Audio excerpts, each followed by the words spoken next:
পরবর্তীতে হয়তো কিছু কিছু সামান্য বিচ্ছিন্ন ঘটনা হয়েছে, আমরা লক্ষ্য করেছি, কিন্তু বাংলাদেশ জাতীয়তাবাদী দলের পক্ষ থেকে তখন থেকে আজ অবধি সনাতন ধর্মাবলম্বী ভাই বোনদের সমস্ত ধর্মীয় আচার অনুষ্ঠান সহ সকল ধরনের স্বাধীনতা নিশ্চিত করার জন্য আমরা প্রাণান্তকর চেষ্টা করেছি এবং করব। এখনো বাংলাদেশ জাতীয়তাবাদী দলের পক্ষ থেকে সর্বস্তরের নেতা কর্মীকে নির্দেশনা দেওয়া হয়েছে এবং তারা মাঠে আছে। সারা বাংলাদেশের পূজা মণ্ডপগুলো তারা নিরাপত্তা নিশ্চিত করবে, পাহারা দিবে আইন শৃঙ্খলা রক্ষাকারী বাহিনীর পাশাপাশি।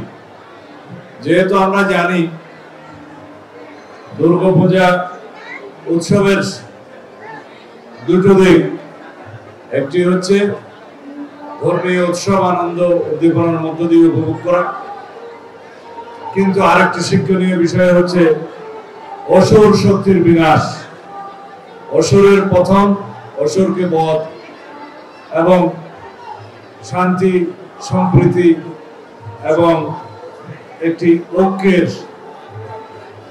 প্রতিষ্ঠার বার্তা, এই দুটো শিক্ষা। আমরা এখন ঐক্য, শান্তি এবং সম্প্রীতি প্রতিষ্ঠার জন্য চেষ্টা করছি অবিরাম। যেহেতু ফ্যাসিবাদী অসুর শক্তির বিনাশ হয়েছে বাংলাদেশে, বিগত 16 বছরের দীর্ঘ ফ্যাসিবাদ বিরোধী গণতান্ত্রিক আন্দোলনের মধ্য দিয়ে ফ্যাসিবাদী অগণতান্ত্রিক অসুর শক্তির পতন হয়েছে, কিন্তু এখনো পুরোপুরি বিনাশ হয় নাই। সেজন্য আমাদেরকে নিরাপত্তা নিশ্চিত করতে হচ্ছে। তা না হলে ধর্মচর্চার মধ্য দিয়ে স্বাধীনভাবে সবাই যার যার ধর্ম পালন করবে। নিরাপত্তার প্রশ্নটি আসে কেন? আসে এই জন্যই যে আমাদের মধ্যে সাম্প্রদায়িক সম্প্রীতি বিনষ্টের জন্য বিভিন্ন রকমের অসুর শক্তি ষড়যন্ত্র করেই যাচ্ছে। সুতরাং আমাদেরকে সবসময় সজাগ থাকতে হবে, যাতে বাংলাদেশে আমরা সকল ধর্মের বর্ণের মানুষ ঐক্যবদ্ধ থাকি এবং সম্প্রীতি বজায় রেখে আমরা একটা ঐক্যবদ্ধ বাংলাদেশ, শক্তিশালী গণতান্ত্রিক বাংলাদেশ নির্মাণ করি। সেই সুযোগ আমাদের মধ্যে উন্মুক্ত হয়েছে। আমরা অনেক রক্তের বিনিময়ে আজকে এই জায়গায় এসেছি।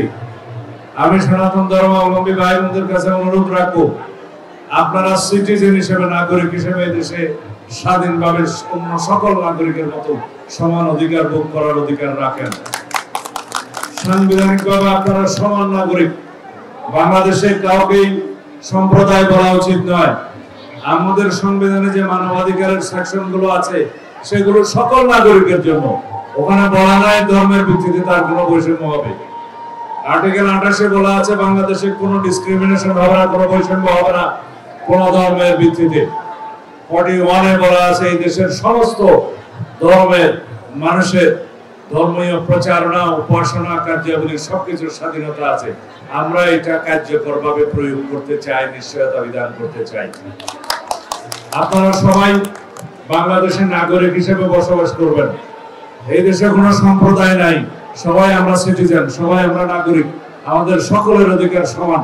সুতরাং এইভাবে যদি আপনারা বাংলাদেশে একটা ঐক্যের এবং সম্প্রীতির পরিবেশ বজায় রাখেন, বাংলাদেশের মানুষের মধ্যে সকল ধর্ম, বর্ণ, সমস্ত গোত্র, সকল ভাষাভাষী, সকল সংস্কৃতির মানুষ একভাবে ঐক্যবদ্ধ হয়ে বাংলাদেশকে আমরা বিনির্মাণ করতে পারবো। সুতরাং আপনাদের প্রতি আহ্বান জানাবো, যারা আজকে ধর্মের ভিত্তিতে বিভাজন করতে চায়, অতীতের মতো আপনাদেরকে বুকের বাক্স বানাতে চায়, সেই বিষয়ে আপনারা যেন সজাগ থাকেন। আপনারা নিশ্চয় লক্ষ্য রাখবেন যে বাংলাদেশে বিভিন্ন মহল বা একটি নির্ধারিত দল আজকে ধর্মের নামে আলাদা রাজনীতিতে বিভাজন সৃষ্টির চেষ্টা করছে।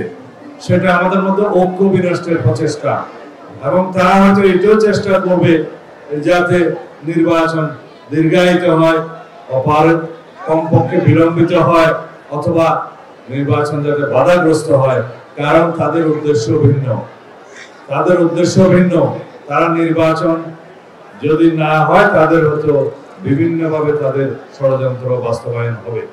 আমরা এই জন্য এই কথাগুলো বলে যাচ্ছি।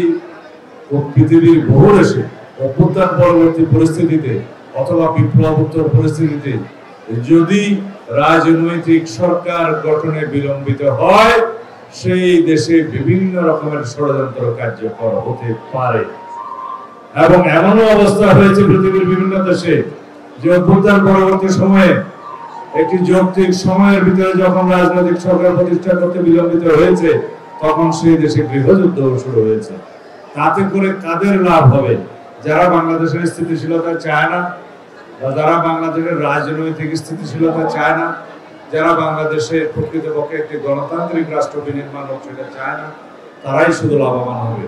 সুতরাং সকলের প্রতি আহ্বান থাকলো, সকল রাজনৈতিক দলের প্রতিও আহ্বান থাকবে যেন আমরা অতি শীঘ্র একটি সুষ্ঠু সুন্দর গ্রহণযোগ্য নির্বাচনের মধ্য দিয়ে একটি রাজনৈতিক সরকার প্রতিষ্ঠা করি, স্থিতিশীলতা আনয়ন করি। আমরা সকল ধর্মের বর্ণের মানুষ মিলে মিশে ঐক্যবদ্ধভাবে একটা সম্প্রীতির বাংলাদেশ গড়ে তুলি। সাম্যের ভিত্তিতে, ন্যায় বিচারের ভিত্তিতে আমরা যেন একটি শক্তিশালী গণতান্ত্রিক রাষ্ট্র বিনির্মাণ করি। এটাই হচ্ছে আমাদের আজকের দিনের শিক্ষা, এটাই হচ্ছে আমাদের জুলাই গণঅভ্যুত্থানের শহীদের আকাঙ্ক্ষা এবং প্রত্যাশা। ধন্যবাদ আপনাদের সবাইকে, আবারও সবাইকে সারা দেশে শুভেচ্ছা জানাই।